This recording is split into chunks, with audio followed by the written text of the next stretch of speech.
Dear students, so our today's topic is that types of types of equations. Means to say, yesterday we did the graphical method for finding the solution of simultaneous linear equations. So उसी पर आगे बढ़ाते हैं हम लोग. इससे arises 3 cases के बारे में. जो सबसे पहला केस जो है वो कहता है कि when the lines L1 and L2 intersect at a point, अगर तो लाइंस जो हमारे मिलते हैं दो इक्वेशंस से, वो लाइंस अगर एक दूसरे को एक पॉइंट पर काटते हैं, it means that the given system है सॉल्यूशन. इसके पास सॉल्यूशन है, बट कैसा? इज द यूनिक सॉल्यूशन कहता है. यूनिक मीन्स टू से they have only one solution. इसके पास केवल एक ही सॉल्यूशन होगा.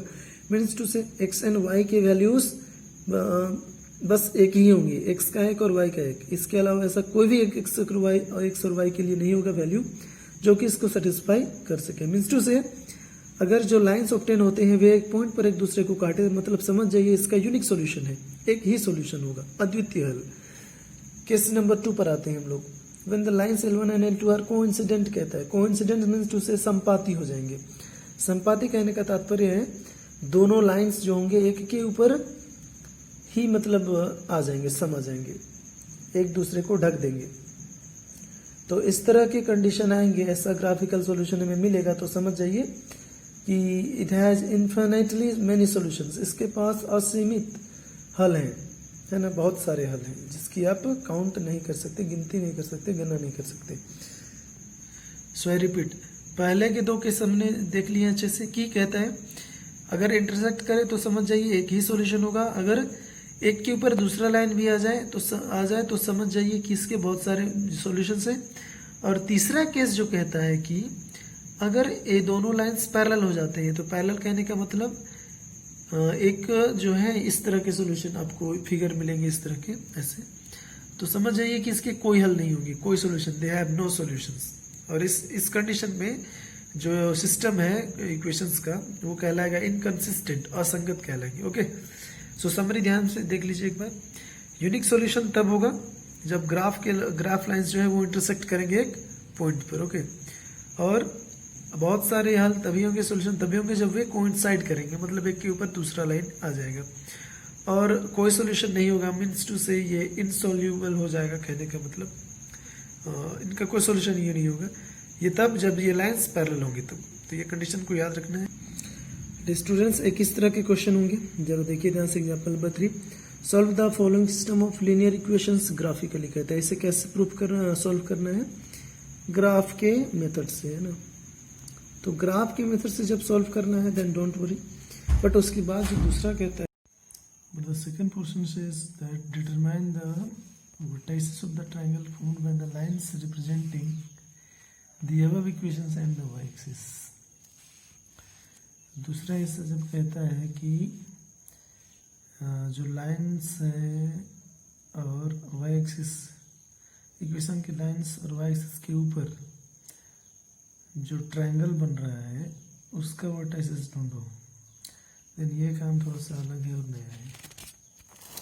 सो पहला हिस्सा जो ग्राफिकल सॉल्यूशन है वो तो इस तरह से हो जाएगा. देन हमें वैल्यू टेबल आते हैं एक्स और वाई की इस तरह से.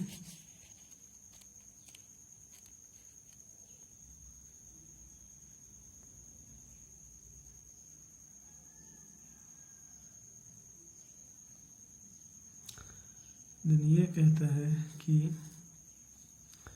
इस तरह से जो ग्राफ बनेगा, अभी वाई एक्सिस ये वाला है और इसके ऊपर मीन्स टू से इधर ये वाई के इधर जो बन रहा है ये ट्रायंगल, इसका नाम दे दिया गया है Q C and A B C Q.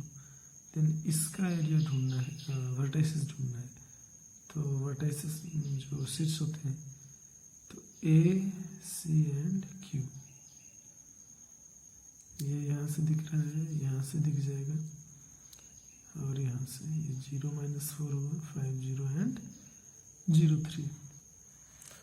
Then finally इसे अच्छे से लिख सकते हैं कि सॉल्यूशन ये है और जो ये ट्रायंगल बना है उसका वर्टाइसेस ये होगा और उनके कोऑर्डिनेट्स रिस्पेक्टिवली वहाँ लिखे हुए हैं. सिमिलर क्वेश्चंस दिए हुए एग्जांपल नंबर 4 में solve the following system of equations graphically. पहला इसका सॉल्यूशन ग्राफिकल मेथड से ढूंढना है और दूसरा shade the region bounded by this lines and the X axis. यहाँ पर एक क्वेश्चन ये थोड़ा सा चेंजिंग है, इधर वाई एक्सिस का काम था और यहाँ पर है कि एक्स एक्सिस के साथ जो ट्रायंगल बनेगा, ये रीजन बनेगा, उसको हमें सेट करना है। तो पहला हिस्सा हो जाएगा, एंड दूसरा यहाँ पर दिया हुआ है, देखिए ये जो एक्स एक्सिस है और उसके ऊपर का रीजन ये शेड किया हुआ है। सो ऐसे बनेगा। So this is the solution. अभी graph of equations having infinitely many solutions, अपरिमित रूप से अनेक हल होने वाले समीकरणों का ग्राफ कैसे बनेगा।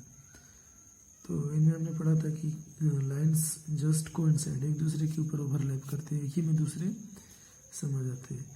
तो इसमें कोई बड़ी बात नहीं है, जो स्ट्रेट लाइन हमें मिलेगा ये इसका ग्राफ, पूरा सॉल्यूशन फाइंड करने पर जो ग्राफ मिलेगा इस तरह से, तो ये लाइन जितने भी, ये लाइन जो बना है हम लोग को पता है लाइन में बहुत सारे पॉइंट्स होते हैं, पॉइंट्स का कलेक्शन को ही लाइन कहते हैं।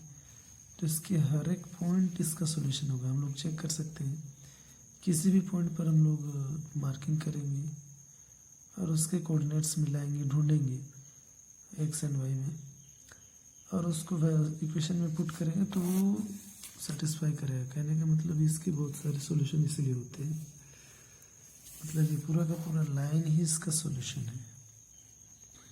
सो you can check it by putting values of X and Y according to your choice.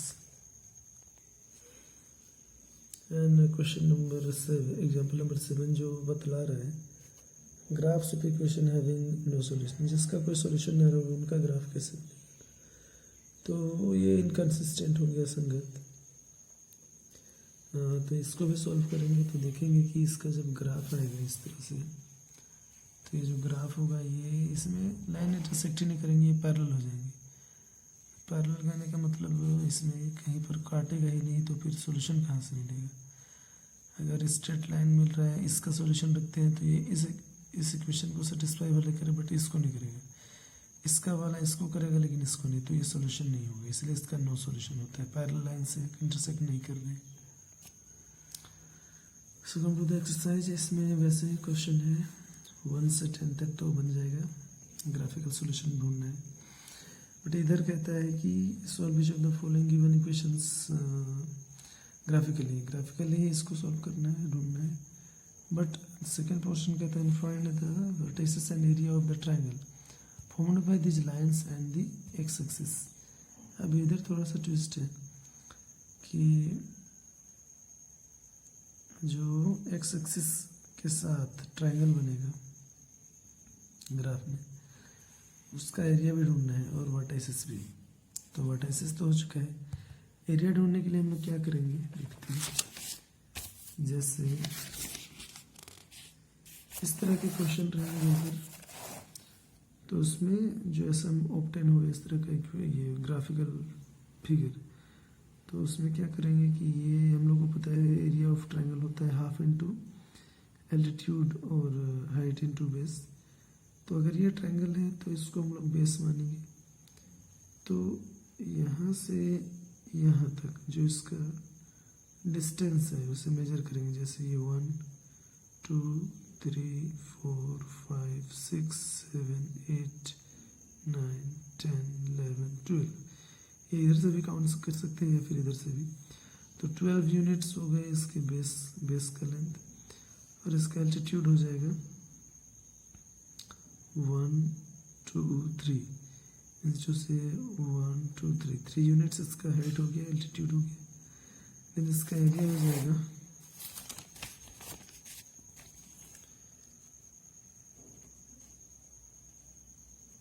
Half into base into height, then base था 12 यूनिट्स और हाइट था 3 यूनिट्स।